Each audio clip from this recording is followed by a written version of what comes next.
So, question, what if you could actually overcome stress and depression within the same time that it takes to snap your fingers?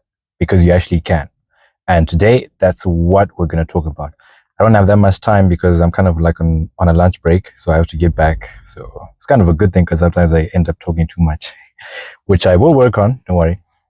My last video was like an hour, and in that video, the smart goals video, I'll put a link to that in the description. So if you haven't seen it, you can go check it out. In that video, yeah, it was like an hour long, but I was talking about smart goals, and at some point, I think I did mention the difference between circle of influence and circle of circumstance. So that's what we're going to talk about because that's actually the key to overcoming stress and depression. Or it could be, well, there's many ways to do it, but that's one way that I can say actually works because I've done it as well. So we've got to first look at the reason why you actually stressed. Actually, before we go there, let's look at what stress actually is. Okay, I didn't actually prepare for this video, so then I don't have a definition, written down definition like what I did for the last time. But let's just use kind of like visuals. So use your imagination for this. So stress is basically this idea whereby you can't stop yourself from thinking. You can't seem to stop yourself from thinking of something which causes a rather negatively unpleasant reaction in your body, something that makes you feel uneasy and not in a healthy way. Because sometimes being uncomfortable actually is a key to you growing. So yeah, for example, when you go to the gym, you want to get uncomfortable when you're lifting those weights. It's not really comfortable, otherwise everyone would be doing it. But it's uncomfortable because there's some kind of like pain involved, healthy pain that is. And the more you do that, the more you actually work against resistance and therefore build muscle or lose weight depending on whatever it is you're doing in the gym. If it wasn't for that, then yeah, you wouldn't see results. But we're talking about the unpleasantries that are actually unhealthy. Like when you constantly, to that extent where when you're thinking about something that causes a negative reaction within you, to an extent whereby eventually over time, you end up feeling drained.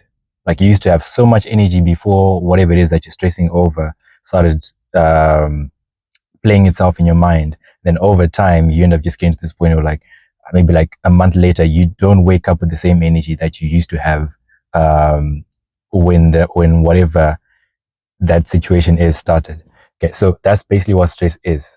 So let's just say, for the sake of this video, I'm not saying that's exactly what it is, but for the sake of what I want to tell you about, stress is actually uh, a situation whereby you having this, you you can't seem to stop thinking of something that brings you an unhealthy pleasantry, an unhealthy, unpleasant experience. Yeah, let's put it that way. Okay.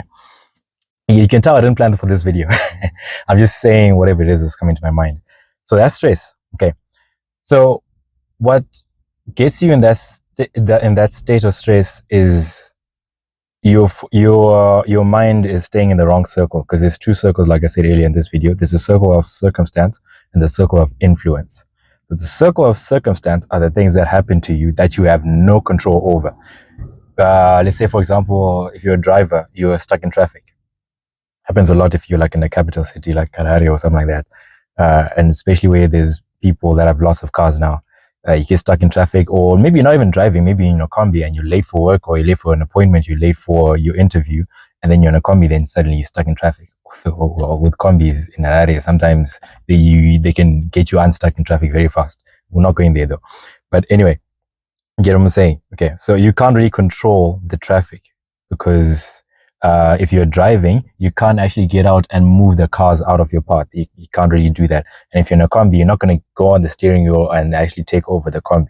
That's not going to happen. So this is an example of something that happens to you that you have no control over. Other rather more drastic examples are, you may have lost a loved one. You're not going to bring them. Sorry to say this, but for the sake of this video, I have to. You're not going to bring them back to life. You're not going to like go to them unless you're doing like CPR just after maybe they've like collapsed or something like that. But once it's been confirmed by like the medics that this person has passed away, you unfortunately cannot bring them back to life unless we're talking about like a miracle, which is a whole different concept. So yeah, other bit more petty examples, like when you're a child and someone elderly shouts at you or something like that, you in our culture, in our African culture, you can't really shout back at an adult. And I wouldn't advise that anyway, even if you're not in an African culture. But it's one of those things. So yeah, and then when you get beaten up, or when you get disciplined, let's put it that way. Beaten up sounds very dramatic. When you get disciplined, okay, with the belt or whatever it is that they use to discipline, you're not going to take the pain away. It's already there. So let's say it's something, so circle of circumstances, something that has already happened, and you can't really reverse it because you can't rewind back to time and then go undo whatever it is that you are that caused this unpleasant experience that you're having right now. That's the circle of circumference. Okay. Now the circle of influence, as the key word is influence. So influence is something that you can actually influence. Like, there's we call some people social media influencers because they influence other people through social media, right? So influence is basically something that you actually have control over. So this is now the area whereby, let's say, and for the purpose of this video, something bad has happened to you or something unpleasant has happened to you, and now you're thinking, okay, so what is it that I'm going to do about it? That's the circle of influence. So the reason why you might be staying stressed and it just is you just can't seem to get out of it, and the more you want to get out of it, the more you actually get deeper into that stress or that depression, is because you're focusing a lot on just the thing that happened to you, the thing that's triggering this stress and depression, instead of moving on to focusing on the thing that you actually have control over. Okay, so what is it that I can actually do about it? Some of the reasons why people come to yoga classes is because they're now at a point whereby they've decided, okay, I'm stressed and I want to do something about it. I am acknowledging that this is something that has happened and I want to face it. I was in a business conference meeting just last Saturday. Today is what, Wednesday, the 1st of October. Last Saturday, I was in a conference and the speaker actually said, you cannot change what you're not willing to face. So you have to move from acknowledging, first you have to acknowledge that this thing is happening. You're stressed, you're depressed. It's okay. It happens to everyone. Even the people that you see going around smiling, like, it seems like they're in bliss 24/7. Issues are going on in their lives. Maybe not right now, but they may have happened like yesterday or something like that, or they might be going through a phase at that time, but they're just managing it better than you are managing your situation. That's just the difference, right?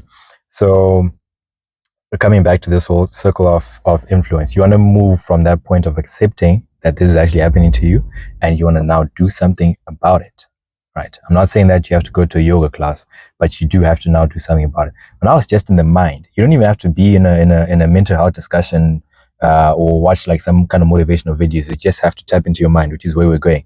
Okay, so because your mind is filled with thoughts, so we want to move from this thought of this something bad has happened to you and staying in that area, and moving now on to what can I now do about it?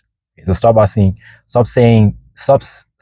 to yourself statements like, this has happened, oh, but this has happened. And also stop asking yourself disempowering questions like, well, so how am I expected to do this now? Because this has happened, how am I expected to now do this? How am I expected to do this and that? Because as Myron Golden says, someone that I follow on YouTube, he says if you ask yourself disempowering questions, you're going to get disempowering answers. Then I'm going to add on basically the opposite. If you ask yourself empowering questions, you're going to get empowering answers. For example, disempowering question, right? Let's see, I didn't really prepare for this video. Okay. So you say to yourself, what does or depending on whatever country you're in, let's say the economy is not as good as you want it to be, and then you say to yourself, okay, so what are we expected to do about this? Okay, let's say you say, what does the government expect us to do about this? Right? You can see, like, what answers are you gonna come up with if you answer that question? But when you ask yourself a different question, okay, still similar situation, but now you ask yourself a different question. Okay, now that the economy is like this, what can I do? What can I actually do to get past this? Because you're not going to go around and change someone. Just the same thing like in the example of the combi. You're not going to go to the steering wheel and start driving that combi. And if you're a driver, you're not going to get out of the car and start pushing the other cars away with your own physical strength, right? So it's the same thing. You switch it over. You move on from accepting this is the situation. This is our economy. Let's move on now to what can I actually do about this? I'm accepting that this is the situation that I'm in. but now I need to know, what can I actually control? All right.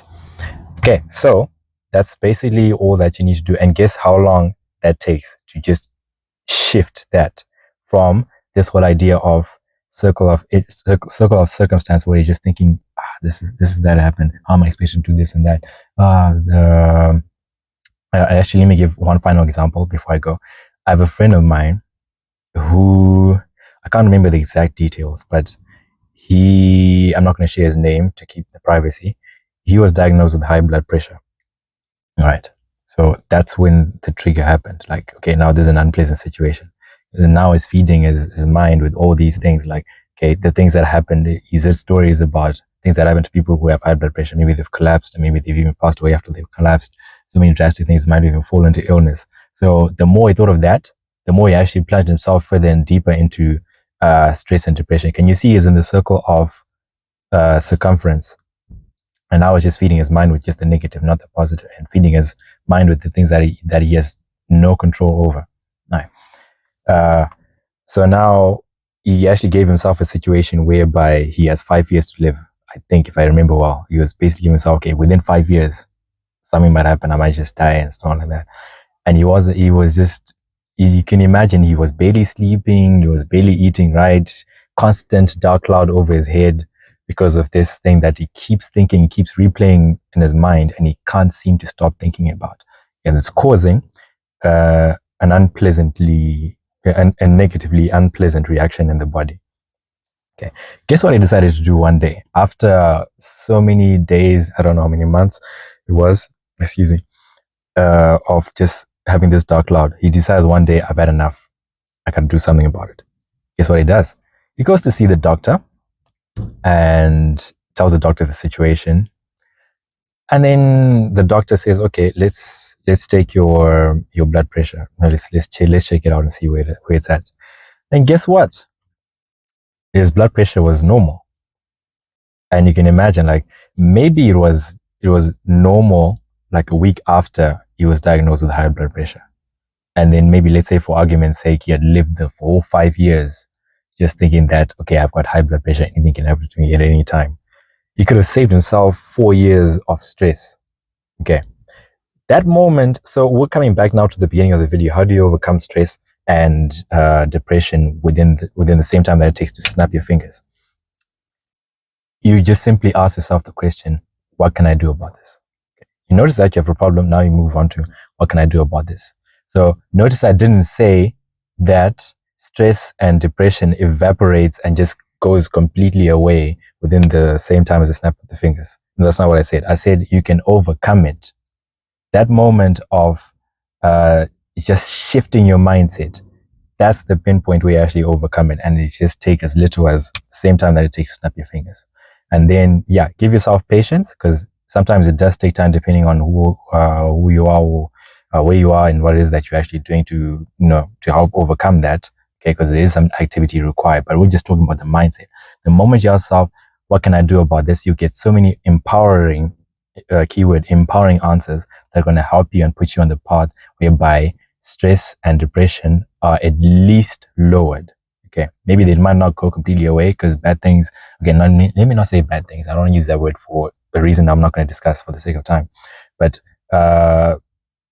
regardless of whatever unpleasantries you're going to face, because the unpleasantries keep coming, the things that make us uncomfortable in life just keep coming, sometimes even without our permission, which is why the circle of circumstance actually exists. So the more they keep coming and you have this mindset, the easier it's going to be to manage, to maneuver around that, and the easier it's going to be to keep stress and depression at a very minimum and boost your smiles. So that's all that it is.